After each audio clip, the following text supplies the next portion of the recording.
گزشتہ نشست میں سورۃ النجم کے مضامین کا تذکرہ مکمل کیا گیا تھا۔ 27ویں پارے میں سورۃ النجم کے بعد سورۃ القمر کا آغاز ہوتا ہے۔ یہ بھی مکی سورت ہے۔ قمر چاند کو کہتے ہیں، اور چونکہ اس سورہ مبارکہ میں حضور علیہ الصلوۃ والسلام کے معجزہ شق القمر یعنی اس معجزے کا تذکرہ ہے جس میں حضور علیہ الصلوۃ والسلام نے چاند کے 2 ٹکڑے کر دیے تھے انگلی کے اشارے سے، تو اس مناسبت سے اس سورت کا نام سورۃ القمر رکھا گیا۔ گزشتہ سورت میں حضور علیہ الصلوۃ والسلام کی نبوت اور رسالت کا تذکرہ تھا، اور اس نبوت اور رسالت کے تذکرے کے لیے ایک دلیل بیان کی گئی تھی، اور وہ حضور علیہ الصلوۃ والسلام کا واقعہ معراج تھا۔ اس سورہ مبارکہ کے اندر بھی حضور علیہ الصلوۃ والسلام کی نبوت اور دلائل نبوت کو بیان کیا گیا ہے، اور دلائل نبوت کے اندر جن چیزوں کا تذکرہ ہے اس میں حضور علیہ الصلوۃ والسلام کے معجزے کا تذکرہ ہے، اور گزشتہ امتوں کے مختصر احوال کا تذکرہ کیا گیا ہے۔ میں پہلے بھی یہ بات عرض کر چکا ہوں کہ قرآن کریم کے اندر جو گزشتہ قوموں کے حالات کو بیان کیا گیا ہے اس کی وجہ کوئی تاریخی واقعہ بیان کرنا نہیں ہوتا۔ اس کا مقصد جو قرآن واقعہ بیان کرتا ہے اس کا مقصد تاریخ بتلانا یا تاریخ جتلانا نہیں ہوتا۔ وہ واقعہ دراصل حضور علیہ الصلوۃ والسلام کی زبانی کہلوایا جاتا ہے، جو کہ خود حضور علیہ الصلوۃ والسلام کی نبوت پر بہت بڑی دلیل ہے۔ کیوں؟ اس کی وجہ کیا ہے کہ جیسا کہ ہم سب جانتے ہیں کہ حضور علیہ الصلوۃ والسلام کا ایک لقب ہے امی۔ امی کا مطلب جس نے کسی سے پڑھنا لکھنا نہ سیکھا ہو، اور یہ بات مکہ کے مشرکین اور کفار سب جانتے تھے کہ حضور علیہ الصلوۃ والسلام نے کسی سے پڑھنا لکھنا سیکھا نہیں ہے۔ اور پھر جب ایک ایسا شخص جس نے نہ کسی سے پڑھنا سیکھا نہ کسی سے لکھنا سیکھا، لیکن وہ جب گزشتہ قوموں کے احوال کو من وعن بیان کرتا ہے جو یہود و نصارہ کی کتابوں میں بھی لکھے ہوئے ہیں، تو وہ لوگ ورطہ حیرت میں پڑ جایا کرتے تھے اور ماننے کو مجبور ہو جاتے تھے کہ یہ اللہ تعالیٰ کا نبی ہے۔ جانتے تھے لیکن ماننے کو تیار نہیں تھے۔ ابھی آگے اس کا تذکرہ آئے گا انشاءاللہ، تو وہاں پر پھر بات ہوگی۔ تو یہاں پر جو آغاز کیا گیا ہے اس سورہ مبارکہ کے اندر، جیسا کہ میں نے عرض کیا کہ یہ مکی سورت ہے، جن الفاظ کے ساتھ اس سورت کا آغاز ہوتا ہے ارشاد فرمایا کہ اقتربت الساعۃ وانشق القمر، قیامت قریب آ گئی ہے اور چاند 2 ٹکڑے ہو گیا۔ بتلانا یہ مقصود ہے کہ چاند 2 ٹکڑے ہوا حضور علیہ الصلوۃ والسلام کی نبوت کے زمانے میں اور حضور علیہ الصلوۃ والسلام کی انگلی کے اشارے سے، اور پھر بتلا دیا کہ اقترب الساعہ، قیامت قریب آ گئی۔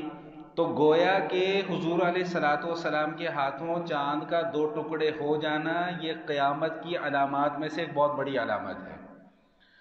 حضور علیہ الصلوۃ والسلام نے خود ارشاد فرمایا کہ انا والساعۃ کہاتین، کہ میں اور قیامت ایسے ہیں جیسے یہ 2 انگلیاں۔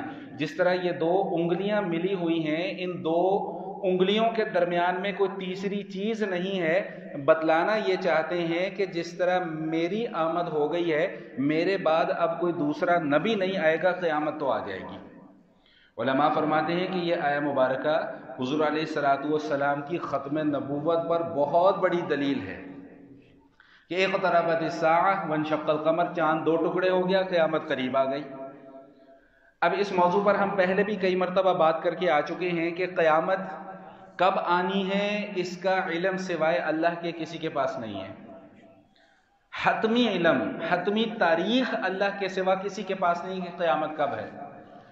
لیکن قیامت کے وقوع سے پہلے قرآن کریم میں بھی اور احادیث مبارکہ کے اندر بھی کچھ علامات کو ذکر کر دیا گیا ہے کہ جب یہ واقعات رونما ہونا شروع ہو جائیں تو سمجھ لو کہ قیامت قریب آ گئی۔ علماء کرام نے علامات قیامت کو 2 طریقے سے تقسیم کیا ہے۔ بعض علامات وہ ہیں جن کو فرمایا کہ یہ علامات صغریٰ ہیں، یعنی چھوٹی چھوٹی علامات ہیں، اور بعض علامات وہ بیان فرمائی جن کو کہا جاتا ہے علامت کبریٰ، بڑی بڑی علامات، یہ جو بڑی بڑی علامات ہیں، ان بڑی بڑی علامات کا وقوع کچھ کا ہو چکا ہے، کچھ کا، جزاک اللہ خیر، بہت شکریہ، کچھ کا ہو چکا ہے اور کچھ بالکل قرب قیامت میں وقوع پذیر ہوں گی، جیسا کہ یہ چاند کا 2 ٹکڑے ہونا، یہ ایک بہت بڑی علامت ہے، یہ نشانی ہے اس بات کی کہ اب قیامت قریب آ چکی ہے۔ لوگ یہ کہتے ہیں کہ جی ہم بچپن سے یہ سنتے آ رہے ہیں قیامت قریب آ گئی، قیامت قریب آ گئی، حضور علیہ الصلوۃ والسلام کے زمانے سے یہ تسلسل چلا آ رہا ہے کہ قیامت قریب آ گئی، قرآن بھی بار بار یہ کہتا ہے قیامت قریب آ گئی۔ بھائی قریب آ گئی تو پھر قیامت آتی کیوں نہیں ہے؟ تو اس کا جواب یہ ہے کہ بھائی قیامت تو بالکل قریب آ چکی ہے، ہاں اب اس نے آنا کب ہے وہ اللہ تعالیٰ کے کرنے کا کام ہے، وہ میرے اور آپ کے کرنے کا کام نہیں ہے۔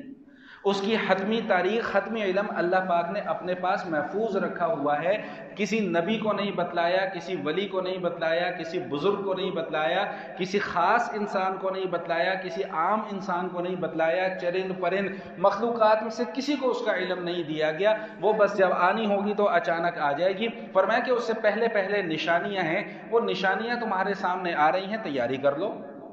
بھائی ہمارا کام تو تیاری کرنا ہے نا۔ اگر ہمیں بتلا دیا جائے کہ بھئی 2 دن کے بعد آپ کا پیپر ہے اور اس پیپر کے اندر یہ سوالات آنے ہیں، تو اب سوالات معلوم ہونے کے باوجود اگر کوئی طالب علم اس پیپر کی تیاری نہیں کرتا تو وہ عقل مند ہوگا یا بے وقوف ہوگا؟ بے وقوف ہوگا، کہ پیپر تمہارے سامنے موجود ہے، تمہیں پتہ ہے کہ یہ سوال آنے ہیں، لیکن اس کے باوجود تم تیاری نہیں کر رہے ہو۔ تو بالکل یہی حال ہمارا ہے کہ پیپر ہمارے سامنے موجود ہے کہ بھئی یہ سوالات آنے ہیں، یہ تمہارے معمولات زندگی ہیں، ان معمولات زندگی کے متعلق آخرت میں جا کر پوچھ ہونی ہے۔ کب پوچھ ہونی ہے؟ اس کی یہ نشانیاں ہیں، جب یہ نشانیاں آ جائیں تو سمجھ لینا کہ قیامت تمہارے سر پر کھڑی ہے۔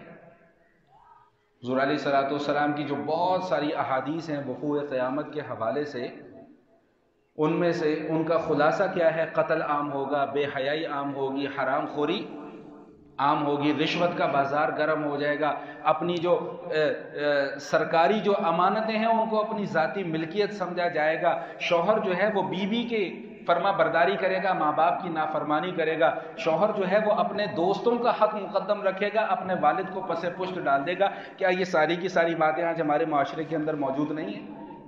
اس سے بڑی ہمیں اور کیا علامات چاہیے؟ کیا معاشرے کے اندر قتل و غارت گری نہیں ہے؟ کیا معاشرے کے اندر چور بازاری نہیں ہے؟ کیا معاشرے کے اندر رشوت نہیں ہے؟ کیا معاشرے کے اندر ماں باپ کی نافرمانی نہیں ہو رہی؟ کیا بے حیائی کا بازار نہیں گرم کر دیا گیا؟ کیا عزتیں نہیں لوٹ رہی ہیں؟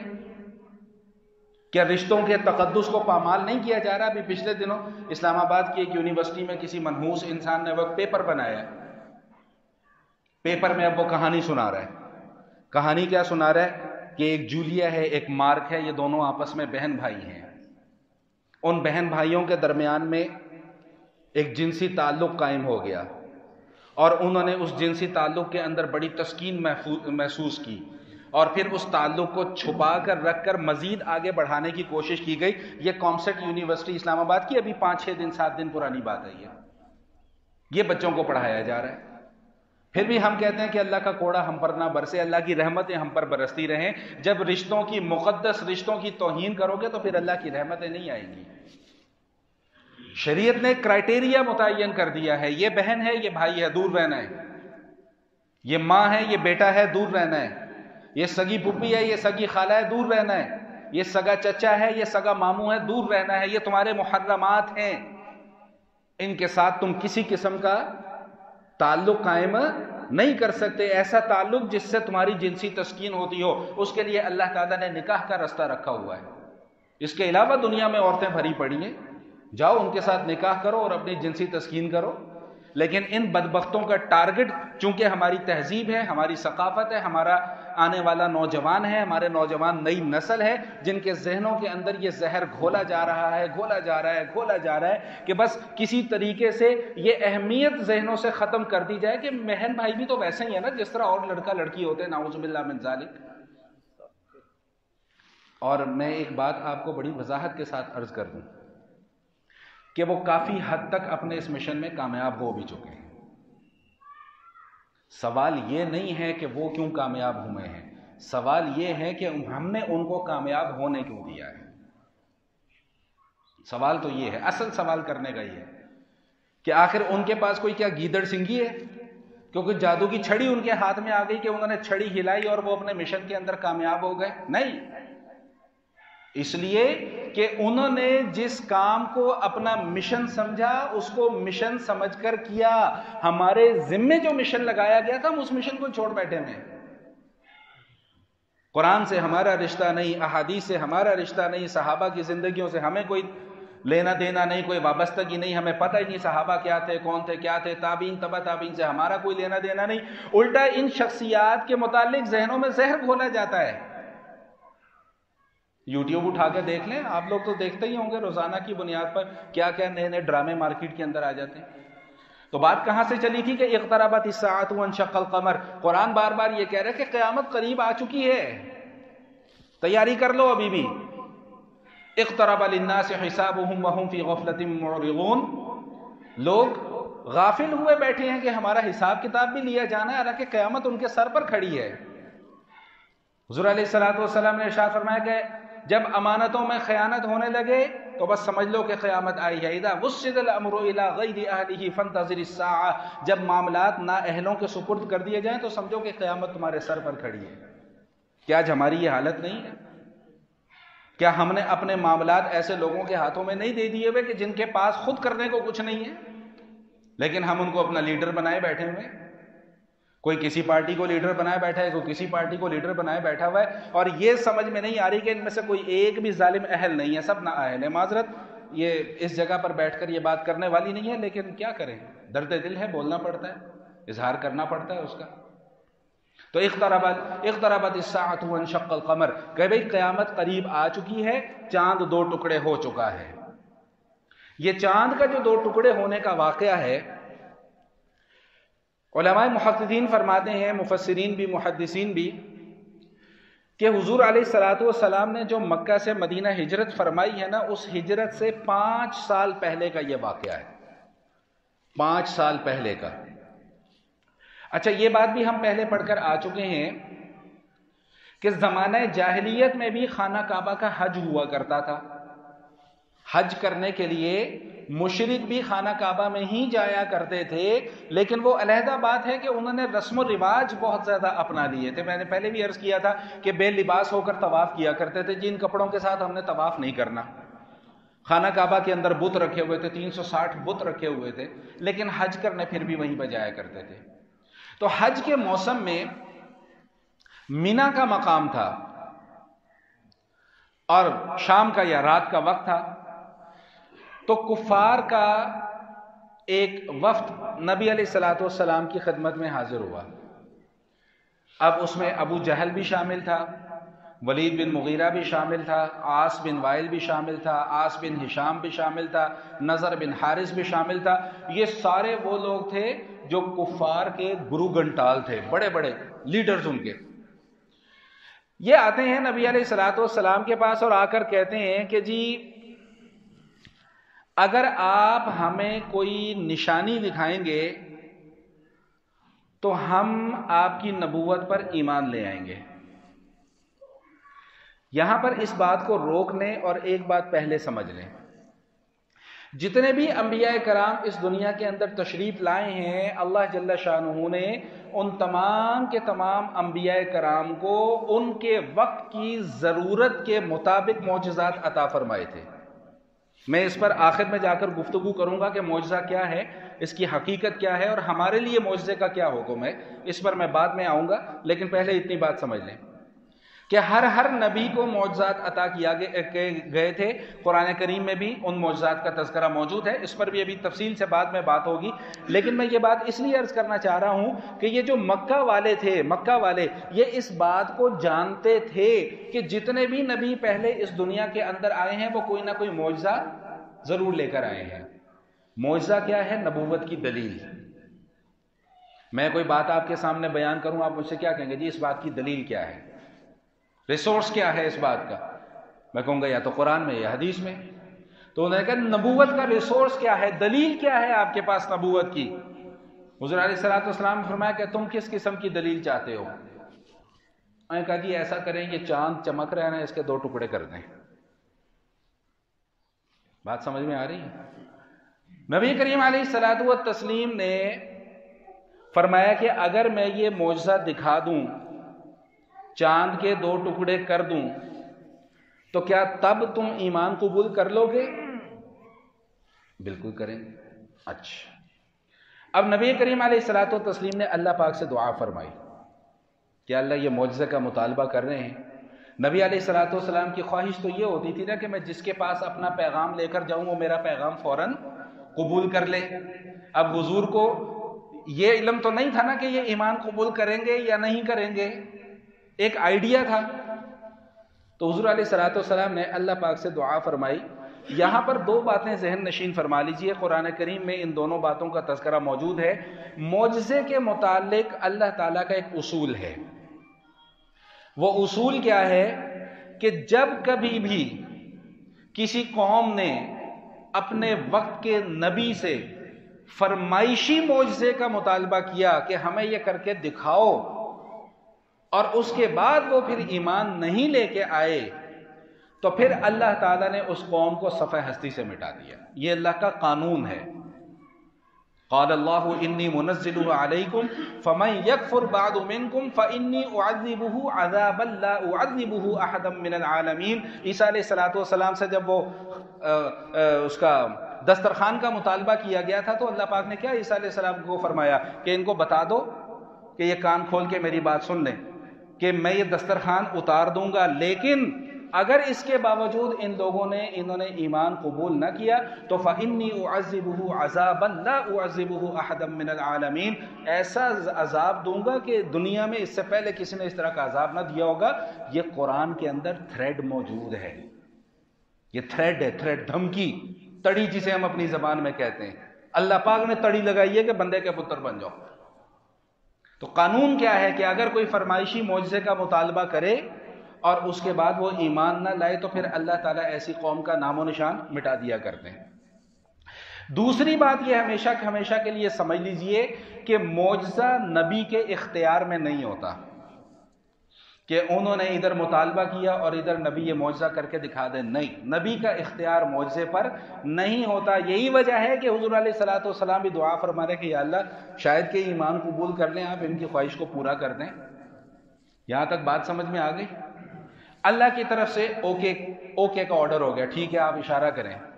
حضور علیہ الصلوۃ والسلام نے انگلی سے اشارہ فرمایا، چاند 2 ٹکڑے ہو گیا، ایک ٹکڑا مغرب میں چلا گیا، ایک ٹکڑا مشرق میں چلا گیا۔ ہم لوگوں کی آنکھیں پھٹی کی پھٹی رہ گئی، یہ کیا ماجرا ہے؟ ہو گیا ہے تو چاند بھی 2 ٹکڑے ہو گیا، اور تھوڑی دیر کے بعد وہ چاند واپس آیا اور اپنی جگہ پر مل گیا۔ اب کیا ہوا؟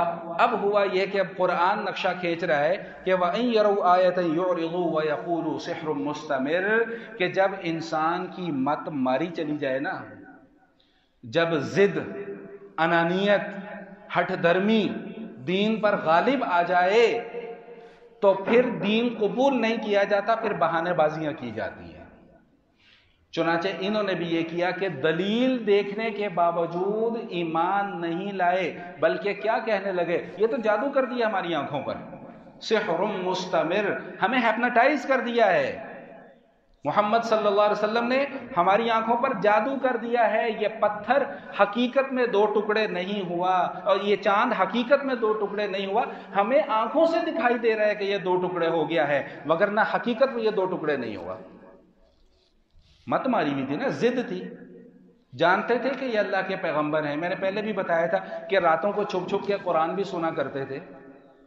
ابو سفیان بھی جاتے ہیں چھپ چھپ کر قرآن سننے، ولید بن مغیرہ بھی جاتا ہے چھپ چھپ کر قرآن سننے، مغیرہ بن شعبہ بھی جاتا ہے چھپ چھپ کر قرآن سننے، ابو جہل بھی جاتا ہے، اس لیے کہ جانتے تھے کہ یہ واقعتاً اللہ کا پیغمبر ہے، لیکن ضد، انا، ہٹ درمی ایسی غالب آئی۔ یاد رکھیے گا کہ یہ اتنی بری بیماری ہے، یہ ضد کی بیماری، ہٹ درمی کی بیماری، انانیت کی بیماری، تکبر کی بیماری، یہ اتنی بری بیماری ہے کہ ایک زمین پر رینگنے والا جو کیڑا ہے نا، کیڑا، وہ بھی ہاتھی کے سامنے اکڑ کے کھڑا ہو جاتا ہے کہ محمد تو کون لگنا ہے۔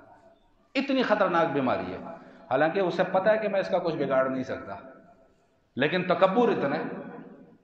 تو ان لوگوں نے بھی وہی کیا، تکبر، ضد، ہم نے نہیں ماننا جی، نہیں ماننا تو ٹھیک ہے، پھر اللہ کی پکڑ کے لیے تیار ہو جاؤ، لیکن چونکہ نبی رحمت صلی اللہ علیہ وآلہ وسلم اس دنیا کے اندر تشریف فرما تھے، موجود تھے، اور چونکہ حضور علیہ الصلوۃ والسلام خاتم النبیین ہیں، آخری نبی ہیں، حضور کے بعد کسی نئے نبی نے قیامت کی صبح تک کے لیے آنا، بولے بھائی عقیدہ پختہ کرے اپنا، قیامت کی صبح تک حضور علیہ الصلوۃ والسلام کے بعد کسی نئے نبی نے آنا نہیں ہے۔ کوئی نبوت کا دعویٰ کرے تو وہ جھوٹا ہے، کذاب ہے، باطل ہے۔ تو اس لیے حضور علیہ الصلوۃ والسلام کی موجودگی میں یہ اللہ تعالیٰ کی رحمت کا فیصلہ ہوا کہ اللہ تعالیٰ نے ان سب کو اجتماعی عذاب میں مبتلا نہیں کیا، لیکن رگڑے سارے گئے۔ کوئی غزوہ بدر میں رگڑا گیا، تو کوئی غزوہ احد میں رگڑا گیا، تو کوئی خندق میں رگڑا گیا، تو کوئی کسی وقت رگڑا گیا، رگڑ سب کو لگا، لیکن اجتماعی طور پہ اللہ تعالیٰ نے اپنا عذاب اس قوم کے اوپر مسلط نہیں کیا۔ تو یہ حضور علیہ الصلوۃ والسلام کا وہ معجزہ تھا جسے معجزہ شق القمر کہا جاتا ہے، کہ حضور علیہ الصلوۃ والسلام کی انگلی کے اشارے سے چاند دو ٹکڑے ہو گیا۔ اب کچھ باتیں موجودہ دور کے حوالے سے عرض کر دوں، پھر بات کو ختم کرتا ہوں۔ سب سے بڑا اعتراض اس معجزہ شق القمر پر یہی کیا جاتا ہے کہ جی یہ محال ہے، ممکن نہیں ہے۔ وہی بات جو میں ہمیشہ دہرایا کرتا ہوں، جی ہماری عقل میں نہیں آتا ہے، اور اس کے اوپر انہوں نے بڑے دلائل قائم کیے ہیں، فلاسفہ نے، ملحدین نے، منکرین نے، عجیب و غریب قسم کے دلائل انہوں نے قائم کیے ہیں کہ جی حرکت نہیں رک سکتی، یہ نہیں ہو سکتا، وہ نہیں ہو سکتا، فلاں نہیں ہو سکتا، ڈمکانا نہیں ہو سکتا۔ تو بھائی عرض یہ ہے کہ جس اللہ نے چاند کو پیدا کیا، بھائی توجہ میری طرف، جس اللہ نے چاند کو پیدا کیا، جس اللہ نے چاند کو حرکت دی، کیا وہ اس چاند کی حرکت کو روک نہیں سکتا؟ کیا وہ اس چاند کو کچھ وقت کے لیے دو ٹکڑے نہیں کر سکتا؟ بھائی ہمارا تو یہ ایمان ہے، ہم تو اپنے ایمان میں سائنس کی تصدیقات کے محتاج نہیں ہیں۔ سائنس علم ہے، ہنر ہے اپنی جگہ پر، اس کی تصدیقات اپنی جگہ پر، لیکن ایمانیات کے لیے سائنس کی تصدیقات کی ضرورت نہیں ہے۔ ایمانیات کے لیے اللہ کا فرمان کافی ہے، اقتربت الساعۃ وانشق القمر، قیامت قریب آ گئی، چاند دو ٹکڑے ہو گیا، جی ہو گیا۔ کسی نے دیکھا ہے چاند کو دو ٹکڑے ہوتے ہوئے اپنی آنکھوں سے؟ بولے نا بھائی، کسی نے دیکھا؟ نہیں دیکھا۔ کیوں مانتے ہو؟ اللہ کے نبی نے بتا دیا کہ بھائی چاند دو ٹکڑے ہوا، جی ہوا، ٹھیک۔ قرآن نازل ہوتے ہوئے کسی نے دیکھا ہے اپنی آنکھوں سے؟ نہیں دیکھا، لیکن تسلسل کے ساتھ یہ ہم تک پہنچا، کس کے ذریعے سے؟ حضور علیہ الصلوۃ والسلام، صحابہ کے ذریعے سے۔ ہم نے آنکھیں بند کر کے ایمان قبول کر دیا۔ اللہ کو کسی نے نہیں دیکھا، ہمارے نبی نے بتا دیا کہ جی اللہ ہے، ہم نے مان لیا، جی ٹھیک ہے، آپ نے کہا ہے تو ہے بس۔ اللہ کے نبی نے کہا جنت ہے، ہم نے نہیں دیکھی جنت، لیکن اللہ کے نبی نے کہا جنت ہے، ہم نے کہا جی ٹھیک ہے، آپ نے کہہ دیا بس سر آنکھوں پر۔ تو ہمیں ایمانیات کے لیے سائنس کی تصدیقات کی ضرورت۔ بھائی کوئی میری اس گفتگو سے یہ نہ سمجھے کہ مولوی صاحب سائنس کی مخالفت کر رہے ہیں، میں سائنس کی مخالفت نہیں کر رہا، میں صرف یہ عرض کرنا چاہ رہا ہوں کہ سائنس کو خدا یا خدا کے مقابلے میں لا کر نہ کھڑا کریں۔ وہ ایک علم ہے، اس کو علم کی حد تک رکھیں۔ دنیا میں بے شمار سائنسدان موجود ہیں، بے شمار پڑھے لکھے لوگ موجود ہیں، تو اس کا کیا مطلب ہوگا کہ وہ خدا کے مقابلے میں ان کو لا کر کھڑا کر دیا جائے؟ نہیں بھائی، تمہاری عقل نہیں تسلیم کرتی، ہماری جانے بلا۔ ہم تو ایمان کو عقل کی بنیاد پہ پرکھ ہی نہیں رہے ہیں، ہم تو ایمان کو دل کی بنیاد پر پرکھ رہے ہیں۔ تو بات سمجھ میں آ گئی ہے کہ نہیں آ گئی ہے؟ میں اس گفتگو کو مختصر کر رہا ہوں، صرف چند باتیں میں اس حوالے سے عرض کر دوں کہ یہ معجزہ کیا ہوتا ہے۔ بہت ضروری ہے ان چیزوں کا سمجھنا۔ ہمارے ذہنوں کے اندر شاید یہ بات بیٹھ چکی ہے یا بٹھائی جا چکی ہے، خاص طور پہ ہماری نوجوان نسل کے اندر، کہ معجزے کی حیثیت ایک تاریخی واقعے کی سی ہوتی ہے۔ تو یاد رکھیے گا کہ معجزے کی حیثیت ایک تاریخی واقعے کی نہیں ہے، معجزے کی حیثیت ہماری ایمانیات کی سی ہے۔ ہاں ایک چیز اور ذکر کر دوں، اچانک بات ذہن میں آ گئی۔ ایک اعتراض ان کا یہ بھی ہوتا ہے معجزہ شق القمر کے اوپر کہ جی اگر یہ معجزہ واقعی ہوا ہوتا تو کسی نہ کسی تاریخ کی کتاب میں تو اس کا تذکرہ موجود ہوتا۔ تاریخ کی کتابیں تو سینکڑوں کی تعداد میں ہیں، کسی نہ کسی کتاب میں تو اس کا تذکرہ موجود ہوتا۔ ایک مورخ گزرے ہیں، آپ حضرات ماشاءاللہ اہل علم ہیں، آپ نے ان کا نام بھی سنا ہوگا، کتاب بھی پڑھی ہوگی، محمد قاسم فرشتہ، تاریخ فرشتہ، کیا کمال کی کتاب ہے، پڑھنے کے لائق ہے کتاب۔ اس کتاب 4 جلدوں میں وہ کتاب ہے، اس میں انہوں نے پوری ہندوستان کی تاریخ لکھی ہے۔ اس تاریخ میں انہوں نے ایک واقعہ لکھا ہے. واقعہ انہوں نے لکھا ہے کہ ہندوستان کے جنوب مغرب میں ایک علاقہ ہے مالابار کے نام سے یا مالا مار کے نام سے. وہاں کا جو راجا تھا بیرومل اس کا نام تھا.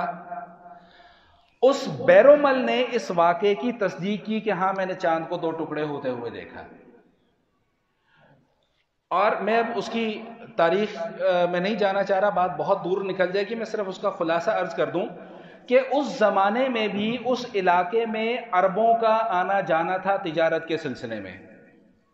یہ انڈیا کا ایک مشہور علاقہ ہے, کیرلا نام کا علاقہ ہے. یہ اس کے قریب قریب ہے, ساحل بھی لگتا ہے.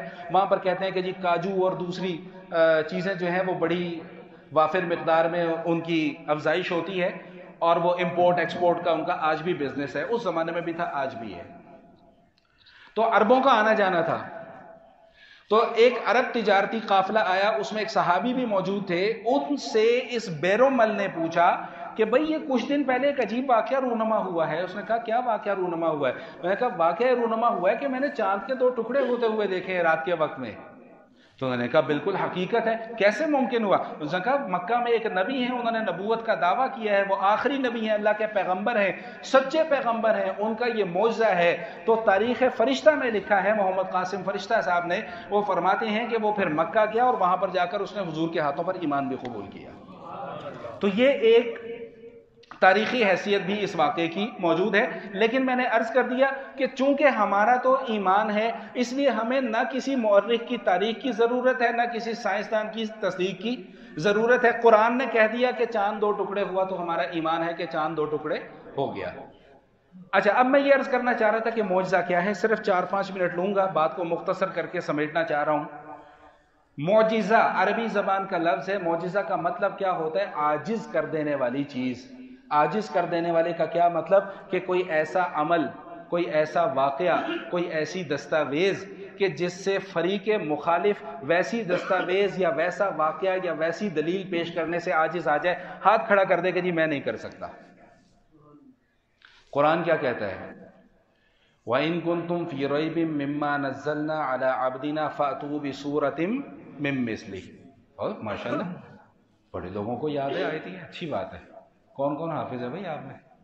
کافی سارے حافظ بیٹھے ہوئے لگ رہے ہیں. اچھا, قرآن کیا کہہ رہا ہے کہ بھئی اگر تمہیں اس قرآن کے اللہ کی طرف سے نازل ہونے میں شک ہے تو کیا کرو؟ فَأْتُوا بِسُورَةٍ مِّن مِّثْلِهِ, اس جیسی ایک سورت تو بنا کے لے آؤ. چیلنج آ گیا. چیلنج کا جواب آج تک کسی نے دیا نہیں. یہ معجزہ ہے. یہ قرآن نبی کریم علیہ الصلوۃ والتسلیم کا ایسا معجزہ ہے جو قیامت تک رہنے والا ہے. میں بات کو بہت مختصر کرنا چاہ رہا ہوں. قرآن الفاظ کے اعتبار سے بھی معجزہ, قرآن معانی کے اعتبار سے بھی معجزہ, قرآن تاثیر کے اعتبار سے بھی معجزہ, قرآن مضامین کے اعتبار سے بھی معجزہ, قرآن ہر اعتبار سے معجزہ. اس زمانے کے لوگ جاہل نہیں تھے, جاہل نہیں تھے وہ لوگ, وحی الہی سے جاہل تھے, لیکن اپنے زمانے کے بڑے بڑے شعراء تھے, خطباء تھے, مبلغین تھے, واعظین تھے, علم والے لوگ تھے. ہمارے ہاں تو مقابلہ ہوتا ہے نا کہ کس کی دکان بڑی ہے, کس کا مکان بڑا ہے, کس کی گاڑی بڑی ہے. وہاں پہ یہ مقابلہ نہیں تھا. وہاں پہ یہ مقابلہ تھا کہ اشعار کا مجموعہ کس کا زیادہ فصیح اور بلیغ ہے. وحی الہی سے جاہل تھے لیکن اپنی فیلڈ میں قابل تھے. اشعار لکھے جاتے تھے, خانہ کعبہ میں جا کر لٹکا دیے جاتے تھے. ایک سورت قرآن کریم کی نازل ہوئی, انا اعطیناک الکوثر فصل لربک وانحر ان شانئک هو الابتر. تاریخ مورخین فرماتے ہیں, محققین فرماتے ہیں, محدثین نے یہ روایات بھی نقل کی ہیں کہ جتنے مجموعے اشعار کے کعبۃ اللہ کے اندر لٹکے ہوئے تھے, بڑے بڑے شعراء کے, خطباء کے, وہ سب آئے. اس سورت کے نازل ہونے کے بعد انہوں نے اپنے اشعار کے مجموعوں کو اتارا اور پھاڑ دیا. کیوں؟ جانتے تھے کہ ہمارا کہا ہوا کلام شعر تو ہو سکتا ہے, یہ انا اعطیناک الکوثر یہ کوئی غیبی کلام تو ہو سکتا ہے لیکن شعر نہیں ہو سکتا. بات کی اگر وضاحت نہیں ہوئی تو اجازت ہو تو ایک مثال چھوٹی سی عرض کر دوں, پھر اس مضمون کو انشاءاللہ آئندہ جمعے پر لے کر جاتے ہیں. صرف ایک چھوٹی سی مثال عرض کر دوں. ابراہیم علیہ السلام ابراہیم علیہ السلام کا پیغام کیا تھا کہ بھئی بتوں کی پوجا چھوڑ دو، چاند کو پوجنا چھوڑ دو، سورج کو پوجنا چھوڑ دو، ستاروں کو پوجنا چھوڑ دو، جو ان سب کا رب ہے، جو ان سب کا خالق ہے، اس کو پوجو، اس کی عبادت کرو۔ نتیجہ کیا ہوا؟ آگ میں ڈال دیا گیا۔ سنیے گا، بڑی کام کی بات بتا رہا ہوں، یہ باتیں آپ کو کتابوں میں لکھی ہوئی نہیں ملیں گی۔ سوال یہ پیدا ہوتا ہے کہ انہوں نے ابراہیم علیہ السلام کو آگ میں کیوں ڈالا؟ کوئی اور سزا بھی تو دے سکتے تھے، آگ میں کیوں ڈالا؟ اللہ تعالیٰ کروڑوں رحمت نازل فرمائے ہمارے اکابرین پر، ہمارے علماء پر، ہمارے اساتذہ کرام پر، جنہوں نے تحقیق کی اور ہمارے دلوں کے اندر، ہمارے اذہان کے اندر یہ باتیں بٹھا گئے۔ آمین تو کہہ دو بھائی۔ ہمیشہ کہتا ہوں بھائی، مولویوں کے لیے بھی کبھی دعا کر دیا کریں۔ اپنے لیے تو ہم سے آپ لوگ دعائیں کروا لیتے ہیں، ہمارے لیے بھی دعا کر دیا کریں، ہم بھی اسی آپ ہی کی بستی میں رہنے والے لوگ ہیں، کم از کم انسان ضرور سمجھا کریں۔ اچھا، تو ابراہیم علیہ السلام کو آگ میں کیوں ڈالا گیا؟ علماء فرماتے ہیں کہ اس کی وجہ یہ ہے کہ وہ آگ کو اپنا معبود سمجھتے تھے، اور در حقیقت انہوں نے ابراہیم علیہ السلام کو اپنے معبود کے سپرد کر دیا کہ ابراہیم جانے اور ہمارا خدا جانے۔ آگ کو کیوں پوجتے تھے؟ آگ کو اس لیے پوجتے تھے کہ وہ اس بات کو جانتے تھے، واقف تھے اس بات سے کہ اس دنیا کے اندر زندگی کے لیے جتنے بھی عناصر پائے جاتے ہیں، ان میں سے ایک قیمتی ترین عنصر جو ہے وہ حرارت ہے، اور حرارت یا تو سورج سے حاصل ہوتی ہے یا آگ سے حاصل ہوتی ہے۔ اس لیے بعض لوگ سورج کو پوجتے تھے، بعض آگ کو پوجتے تھے۔ آگ ان کے دسترس میں تھی، جب چاہا جلا دیا، جب چاہا بجھا دی۔ اس لیے انہوں نے ابراہیم علیہ السلام کو کہاں ڈالا بھائی؟ آگ میں۔ جب ابراہیم علیہ السلام کو آگ میں ڈالا، اب وہ تو بیچارے کم علم تھے نا، وہ تو آگ کو اپنا خدا سمجھی بیٹھے تھے، لیکن ان کو کیا پتا تھا کہ اس آگ کا بھی کوئی خدا ہے۔ اور وہ خدا کیا کہتا ہے آگ کو مخاطب کر کے؟ قلنا یا نار کونی بردا وسلاما علی ابراہیم، کہ ہم نے آگ کو کہا کہ اے آگ بجھنا نہیں ہے، جلتی رہنا ہے، لیکن ٹھنڈی ہو جانا ہے۔ آگ کا کام کیا ہے بھائی؟ جلانا۔ تو نے میرے ابراہیم کو جلانا نہیں ہے، جلتی رہنا ہے لیکن جلانا۔ اسماعیل پر چھری چلنی ہے لیکن کاٹنا نہیں ہے۔ تو بردن ٹھنڈی ہو جا، لیکن اتنی ٹھنڈی نہ ہو جانا کہ میرے ابراہیم کو کہیں سردی نہ لگنے لگے، زیادہ ٹھنڈی نہ ہو جائے، سلامن سلامتی والی ہو جانا کہ میرا ابراہیم عافیت میں رہے، میرا خلیل ہے وہ، اس کو کسی قسم کی کوئی تکلیف نہیں ہونی چاہیے۔ میں بات کو مختصر کر کے آخری 2-3 جملے آپ کی خدمت میں عرض کر کے بات کو ختم کر رہا ہوں کہ جب یہ سارا ماجرا ہو گیا، انہوں نے بھی اپنی آنکھوں سے دیکھ لیا کہ بھائی ہمارا خدا تو کچھ کرنے سے قاصر ہے۔ ہم تو سمجھ رہے تھے کہ ہم ابراہیم کو اپنے خدا کے سپرد کر دیں گے، وہ اسے جلا کر بھسم کر دے گا، لیکن ہمارا خدا تو اس کو ہیلپ کر رہا ہے، اس کی مدد کر رہا ہے، اس کے لیے سلامتی بن گئی ہے، اس کے لیے ٹھنڈی ہو گئی ہے۔ تو قرآن کریم میں بھی یہ الفاظ موجود ہیں، روایات کے اندر بھی یہ الفاظ موجود ہیں کہ جب انہوں نے دیکھا کہ ہمارا خدا ہی کچھ نہیں کر سکا، تو پھر ہاتھ جوڑ کر ابراہیم سے درخواست کی کہ آپ یہاں سے چلے جائیں، یہ علاقہ چھوڑ دیں۔ ٹھیک، باقی گزارشات انشاءاللہ زندگی رہی، جہاں پر بات کو ختم کر رہا ہوں یہیں سے شروع کروں گا۔